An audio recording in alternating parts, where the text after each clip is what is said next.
Selamat datang di Mari Berlatih.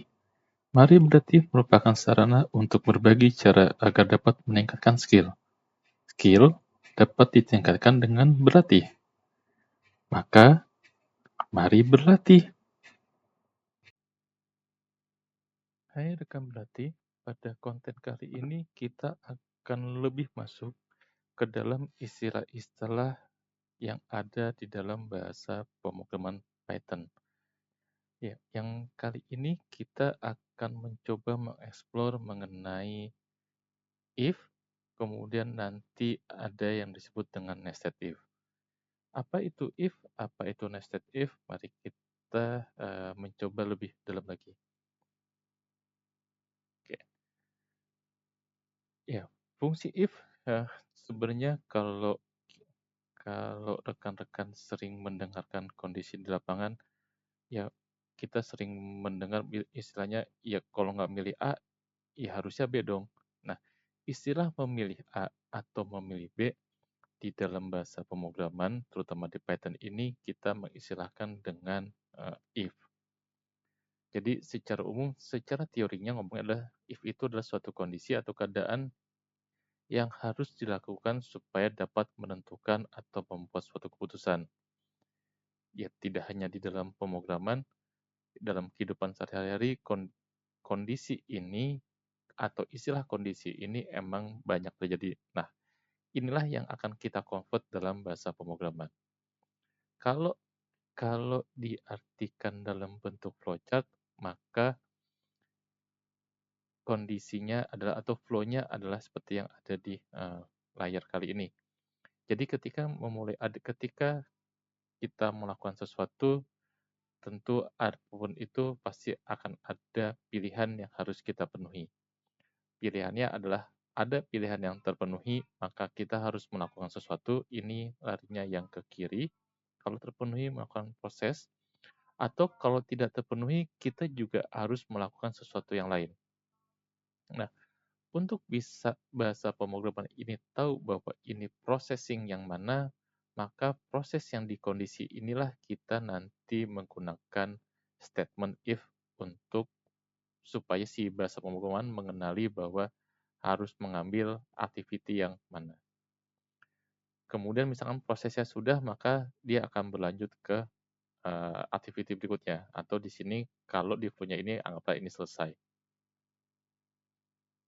Nah, fungsi kondisi tadi kalau secara yang simple ini cuma ada kondisi dua, yaitu terpenuhi atau tidak terpenuhi.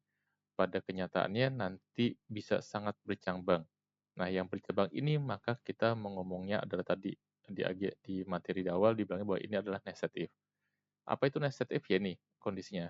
If else, bila ini, kalau enggak begini, atau bila begini, kalau enggak ini, kalau enggak lagi adalah yang else berikutnya.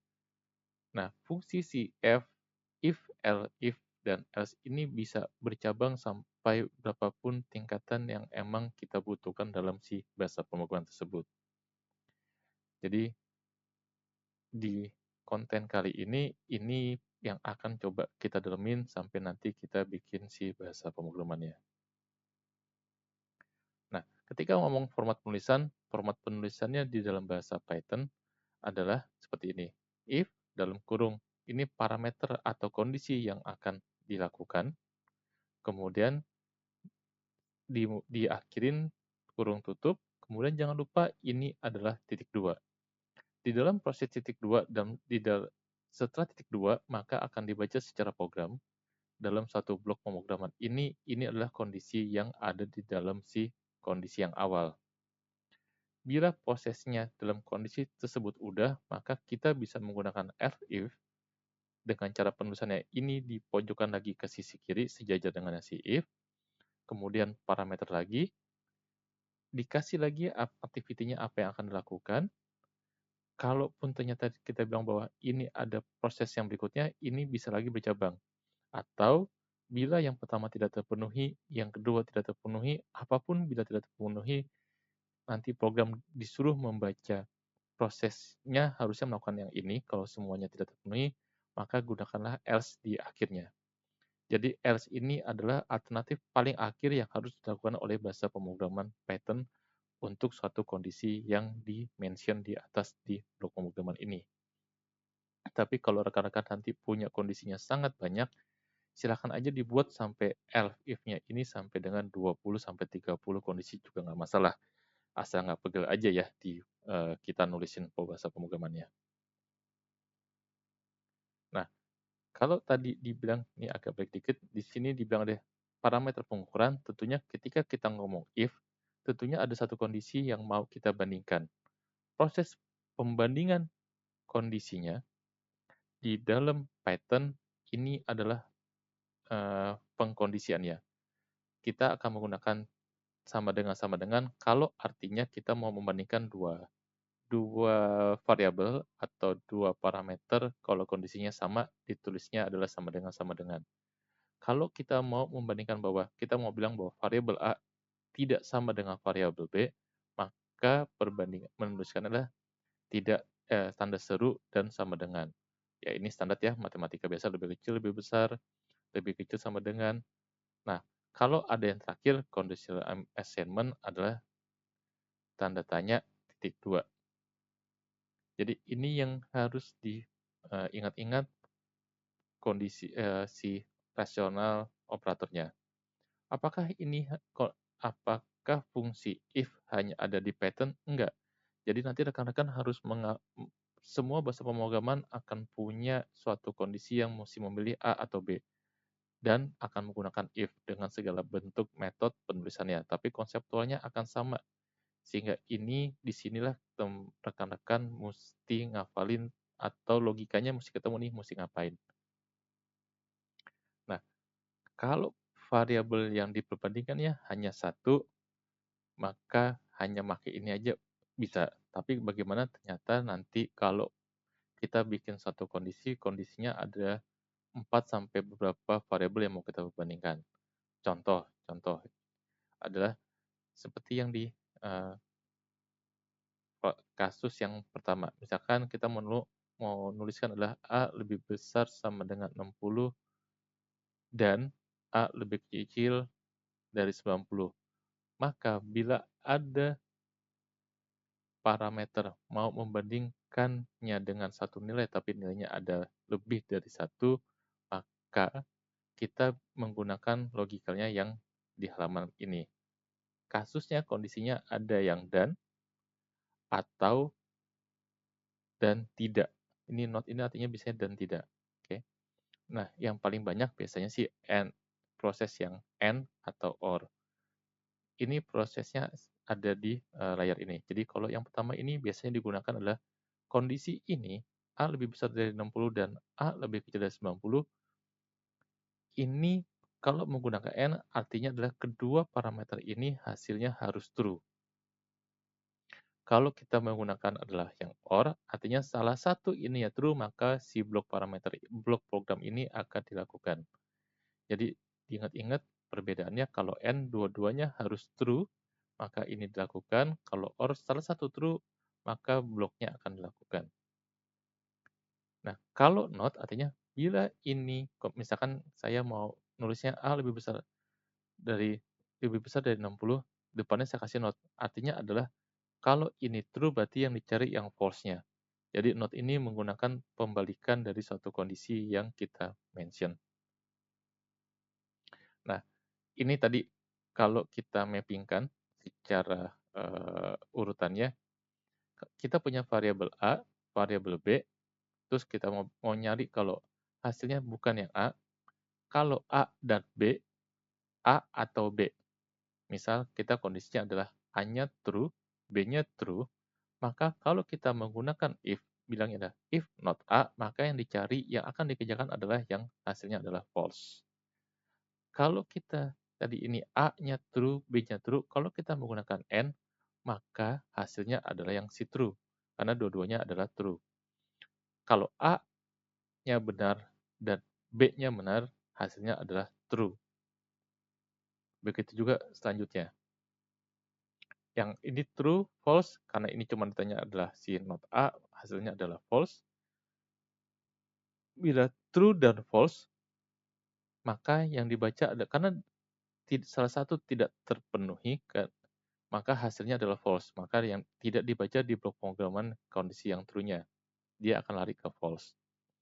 Nah, kan seperti tadi dibilang di awal, kalau cuman konsepnya adalah or, maka salah satu terpenuhi akan diambil true-nya.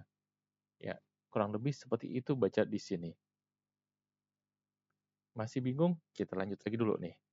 Untuk kita lihat di latihan, bagaimana kita memappingkan kondisi-kondisi yang ada di depan ini dalam bahasa sehari-hari. Nah, biasanya ketika kita ya bisa di sekolah atau kalau rekan-rekan kuliah atau apapun nanti misalkan ikut kursus atau apapun itulah gitu ya, tentunya akan ada ujian. Biasanya ujian itu akan dapat nilai, mau nilainya 80, 75, dan sebagainya. Biasanya tempat kita berlatih memberikan penilaian dalam bentuk huruf. Bisa A, bisa B+, bisa B, sampai dengan huruf E biasanya. Nah, kondisi nilai A ini tentunya dari hasil ujian yang kita lakukan adalah ada angkanya. Misal, aturan skenario-nya adalah misalkan dibilang nilai siswa lebih besar dari 80, maka dia akan mendapatkan predikat A. Kemudian yang kedua adalah nilai siswa lebih besar dari 75, nilainya sampai dengan 80, maka dapatnya adalah B+. Ingat ya, aturan di atas yang pertama adalah lebih besar 80, sehingga kita harus mendefinisikan kalau 80-nya di mana. Nah, di sini nilai 80-nya adalah di nilai B+. Begitu juga sampai dengan yang terakhir. Oke. Masih agak susah lagi mengartikannya, maka kita cobalah bikin menjadi bentuk flowchart yang tadi di awal. Kita mulai nih, misalkan mulai. Kondisi pertanyaan tadi mengenai nilai adalah kita inisiasikan dengan si N. Kita bikin aturan sesuai dengan tadi statement yang di sini, di latihan satu ini skenario-nya, kita bikin dalam bentuk flowchart, dibilang bahwa kondisi pertama adalah bila nilai N lebih besar 80, maka ini akan ke nilainya adalah A. Nah, ternyata yang dimasukkan nilainya misalkan 65. Berarti kan kalau kondisi pertama ini adalah kalau nilai yang dimasukkan adalah 65, yang posisi yang ke kiri ini tidak terpenuhi. Maka kalau tidak terpenuhi, dia akan lari ke sini. Yang kedua, ingat ya tadi nilainya adalah 65. Di sini kita bikin satu rules lagi adalah bila N lebih besar 75 dan N lebih kecil sama dengan 80, maka nilainya adalah B+. Apakah terpenuhi di sini? Tidak. Maka kalau tidak, lari lagi ke bawah. Di aturan di ketiga ini dibilang adalah N-nya nilainya lebih besar dari 70 dan lebih kecil sama dengan 75. Artinya tidak terpenuhi lagi kan? Ketika tidak terpenuhi lagi, maka dia akan lagi turun ke bawah. Nah, di kondisi yang ini dibilang adalah bila N lebih besar 60 dan N lebih kecil sama dengan 70, ingat nilainya tadi adalah 65, maka hasilnya adalah C+. Maka yang di sini terpenuhi, maka diambillah si nilainya C+. Habis itu apa? Hasilnya dibilang adalah selesai. Seperti itu kurang lebih baca si perintahnya si if ini nih. Karena ini panjang, seperti tadi saya bilang, if ini bisa sangat-sangat bercabang sesuai dengan kondisi yang mau kita buat. Oke. Udah nangkep kurang lebih kalau digambarkan dengan flowchart ini, maka yang berikutnya adalah ini yang akan kita buat menjadi bahasa pemrograman ya. Ya, di entry data ini saya masukkan angkanya adalah 76. Ingat di flowchart-nya kalau 76 ada di mana? Di ruas yang kedua. Maka kalau 76 hasilnya adalah B+. Maka di sini pun hasilnya adalah si B+. Ya. Sekarang ini bagaimana caranya bisa menghasilkan seperti ini? Ya, tunggu sebentar. Kita coba buka si source code-nya.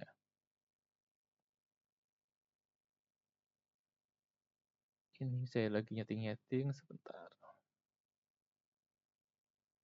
Kita coba buka yang diminta. Ini saya bikin di latihan 5. Ya, untuk konten kali ini saya cuma bikin satu materi kalau nggak salah. Kenapa hanya satu materi? Ya ini juga lumayan panjang ya. Semoga ini kelihatan tulisannya. Kayaknya kurang besar. Saya coba besarkan lagi. Setting.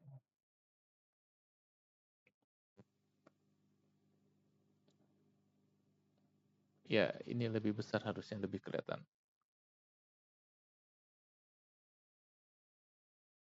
Ya, untuk yang awal dari baris 1 sampai dengan 10, ya seperti biasa ini adalah untuk kita bikin validasi yang di entry itu hanya yang bersifat angka atau integer atau number. Kemudian barulah kondisi tadi if sampai dengan yang terakhir itu kita masukkan di baris 18 sampai dengan turunannya. Ya, di sini saya di pemrogramannya ini saya tidak menuliskan sesuai lengkap dengan yang ada di flowchart-nya. Eh, ya, tidak sesuai dengan yang di sini. Jadi nanti rekan-rekan bisa menambahkan kondisinya sampai dengan kondisi bawah yang ini 1, 2, 3, 4, 5 sampai kondisi nilai C yang sebenarnya. Di source code yang saya buat ini hanya sampai di saya langsung motong nih sampai 75, kemudian ya layarnya langsung nilai C. Saya cuma bikin 3 baris. Cuma 3 nested if-nya, harusnya sampai dengan 5 kan tadi kalau di materinya. Ya. Sisanya silakan dicoba rekan-rekan ya. Jadi, oke, yang baris 13 kita mulai udah. Baris 13 ini kalau rekan-rekan ingat yang sebelumnya, di baris 13 ini adalah untuk kita eh, masukkan namanya. Nah, diminta masukkan nama peserta ujiannya, kemudian nilai ujiannya. Nilai ujiannya ini kita mesti memastikan bahwa nilai ujian yang dimasukkan ini dalam bentuk angka. Maka perintahnya adalah kita punya function namanya get integer input, masukkan nilai ujian. Oke. Masukkan nilai ujiannya ini harus berupa angka. Jadi ketika nanti rekan-rekan akan masukkan angkanya ini, dia akan mengecek ke si fungsi si get integer ini bahwa angkanya itu harus masuk dalam bentuk integer number atau angka. Jadi nggak bisa tuh rekan-rekan ketika di permintaan data kedua ini masukkan nilainya, masukkan huruf, pasti langsung dibilang bahwa ini error. Oke, ketika angka yang masukkan itu, maka nanti sistem akan ngecek di kondisinya. Misal dibilang bahwa nilai ujian yang dimasukkan ini berapa? Misalkan angkanya adalah 76, seperti tadi di outputnya. Maka ketika 76, dia akan ngebaca kondisi pertamanya nih. Nilai ujian dimasukkan berapa? 76. 76 akan dibaca di sini. Apakah nilai ujian ini lebih besar 80? Atau kalau kita baca pakai bahasa manusia adalah, apakah 76 lebih besar dari 80? Tentunya kan tidak, maka dia akan masuk yang kedua. Yang kedua dibilang, apakah nilai 76 lebih kecil dari 80? Betul. Dan apakah, ini karena ini ada dan apakah nilai 76 lebih besar dari 75? Iya. Maka hasilnya akan ada di sini, B+. Ketika ini sudah selesai, dia langsung keluar nih dari bahasa pemrograman, dia akan melakukan aktiviti berikutnya yang di line 29. Di line 29 ini, dibilang bahwa nilai ujiannya berapa, tadi yang kita masukkan 76, hasilnya berapa, nilai keterangannya, hasilnya adalah sangat memuaskan. Seperti itu. Nah, mari kita coba, kita jalankan. Kali ini saya bikin apa lagi ya di sini? Saya lupa nih. Tapi yang di atasnya adalah seperti itu, maka ini kita coba jalankan.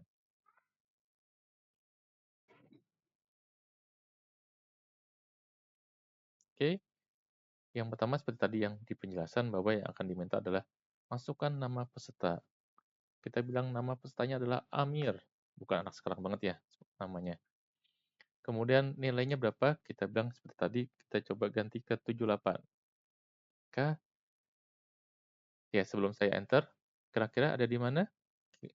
Tentu kalau kita urutkan secara logiknya harusnya 78 itu lebih besar dari 75 dan lebih kecil dari 80.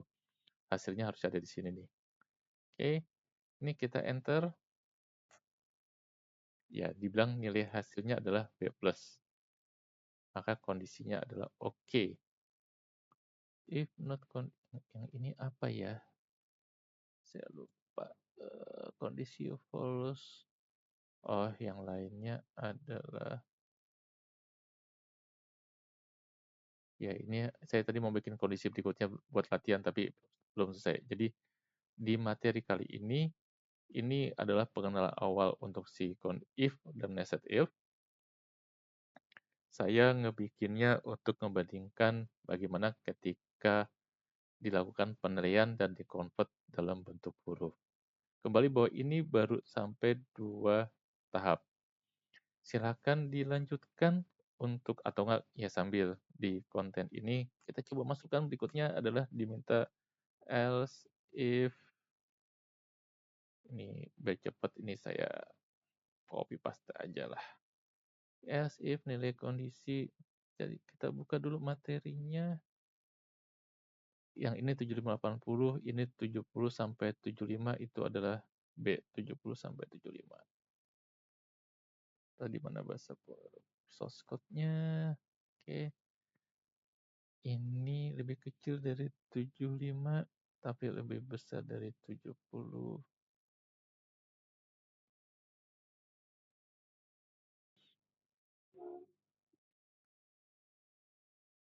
Ini dibilang saya ganti, ini ada cum laude, kemudian ini ganti jadi sangat sangat memuaskan. Yang di sini ini kita enter, ini kita ganti copy aja ya, cara cepat lah. Oke, ini jadi B, ini jadi memuaskan. Kemudian satu lagi adalah diminta, tadi ada error, ntar aja ya cari errornya.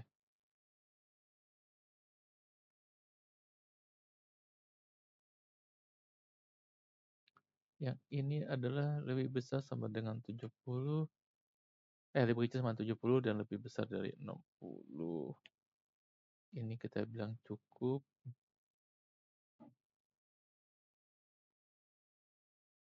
Yang kalau yang lainnya kita bilang adalah ini kurang. Oke. Ini ada error, sebentar. Kita cari errornya. Not defined. Nilai ujian. Ada error nggak ya? Oh, ada error kan. Sesuai, sebentar. Ya, setelah dibenar-benarkan hasil akhirnya ini tadi ada ya, tolong dicek ketika ada yang salah-salah tadi tuh kode merah-merah artinya salah, ini udah benar, ini ketikanya salah. Oke. Oke.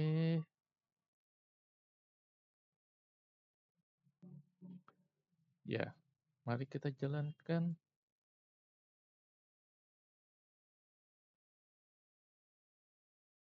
Oke, masukkan nama pesertanya lagi, Amir. Sekarang kita bikin nilainya 68. Hasilnya adalah cukup. Oke. Ya, kurang lebih seperti ini. Yang ini adalah latihan buat if dan nested if. Oke. Saya agak slow motion biar rekan-rekan bisa lihat source code-nya saya.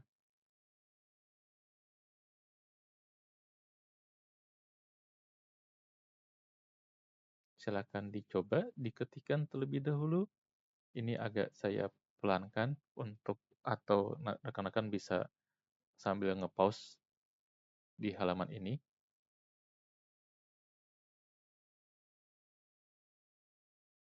Oke, saya coba turunkan pelan-pelan.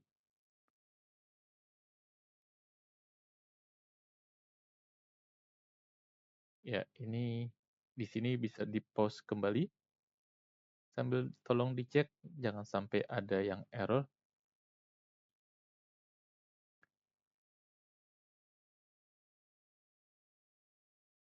Ya, kalau udah jangan lupa untuk nge-run-nya, semoga masih ingat dari konten-konten sebelumnya.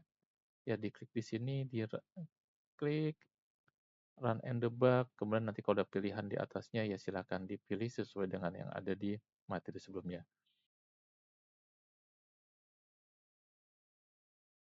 Nanti linknya bisa dilihat di playlist, saya coba masukkan ke dalam playlist, jadi rekan-rekan bisa melihat dari konten-konten sebelumnya, nggak keacak-acak nyari si playlist-playlistnya. Oke, silakan berlatih rekan-rekan, dan terima kasih